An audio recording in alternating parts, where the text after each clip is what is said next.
Patay ang isang menor de edad sa Davao City matapos itong mabagsakan ng isang puno. Yan at ang iba pang mga rumarapidong balita mula sa probinsya, hatid ng iba't ibang istasyon sa ilalim ng MBC Media Group.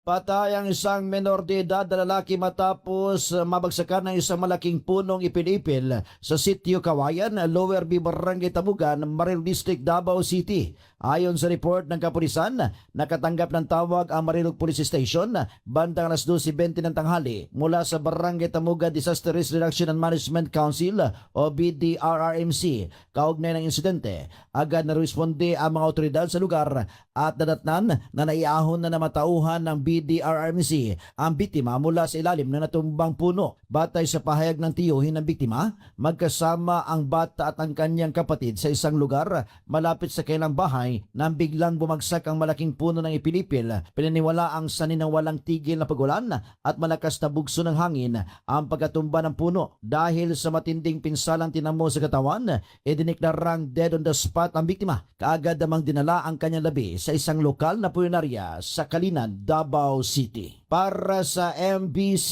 TV Network News, ito si June Suter. Una sa Pilipinas, una sa Pilipino. Nasamsam ng Police Regional Office 8 ang tinatayang 3.91 milyong pisong halaga ng Cebu at arestuan rank number 1 Regional Priority Target List Drug Personality sa sinagawang buy-bust operation sa Barangay Kuta, Barogoliti. Kinilala ng PNP ang pangunahing suspect na si alias Bicoy 41 anyos at residente sa naturang barangay, kasama rin na aresto ang tatlo pang mga suspect na sina alias Milian, isang guro, alias Ginga, alias Aldo, isang security guard. Ayon sa PRO8, umabot sa higit kumulang 575 gramo ng shabu na kumpiska kasama ang digital weighing scale, drug paraphernalia at buy-bust money. Isinagawa ang operasyon ng Regional Drug Enforcement Unit sa pag-ugnay ng PDEA, Leyte Police Provincial Office at Barogo PNP. Ayon kay Police Brigadier General Jisung Kapoy, patunay ang pagkakaresto sa top regional drug target at pagkakasamsam na malaking halaga ng illegal na droga sa patuloy na kampanya ng kapulisan laban sa illegal na droga sa Eastern Visayas. Inihanda na ang kakulang kaso laban sa mga narestong suspect. Nito si R32 Jimmy Angay para sa DZRH, una sa Pilipinas, una sa Pilipino. Sa loob ng mahigit sa 2 dekada na pagiging malaya at matagal na pagtatago, natunto na rin ng otoridad ang kinaroroonan ng isang wanted matapos sa ginawang surveillance agad na kinasa ng mga pulis mula sa 2nd Northeast Samar Provincial Mobile Force Company ang isang operasyon. Ayon sa PNP, ang naaresto ay tinuturing itong isang major arrest. Ang nasabing wanted nahaharap sa kasong pagpatay, katuwang sa pagdakip ang Las Navas Police at 803rd Regional Mobile Force Battalion. Nadakip ito sa barangay ng San Fernando, Las Navas.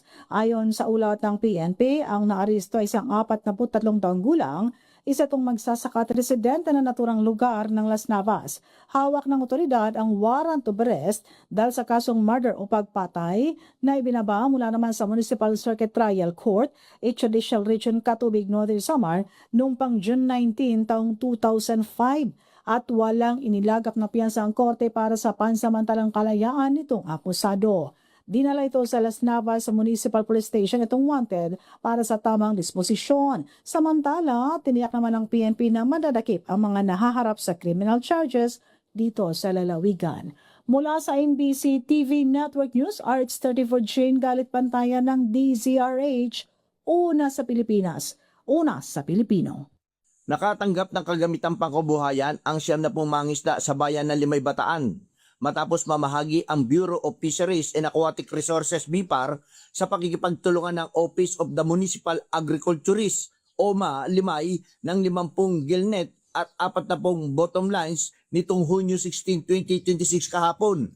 Layunin ng programa na mapabuti ang operasyon ng pangingisda ng mga mangisda na benepisyaryo, madagdagan ang kanilang kita at makatulong sa pagpapalakas ng kanilang kabuhayan. Ayon sa lokal na pamahalaan, patuloy na isinusulong ang mga programang sumusuporta sa sektor ng pangisdaan sa pamamagitan ng suporta nila Mayor Richie Jason D. David, Vice Mayor Grace David at ang mga miyembro ng Sangguniang Bayan ng Limay upang higit na mapabuti ang kabuhayan ng mga mangisda at may angat ang antas ng pamumuhay ng mga mamamayan. Para sa MBC TV Network News, RH37, Danny Kumilang, una sa Pilipinas, una sa Pilipino.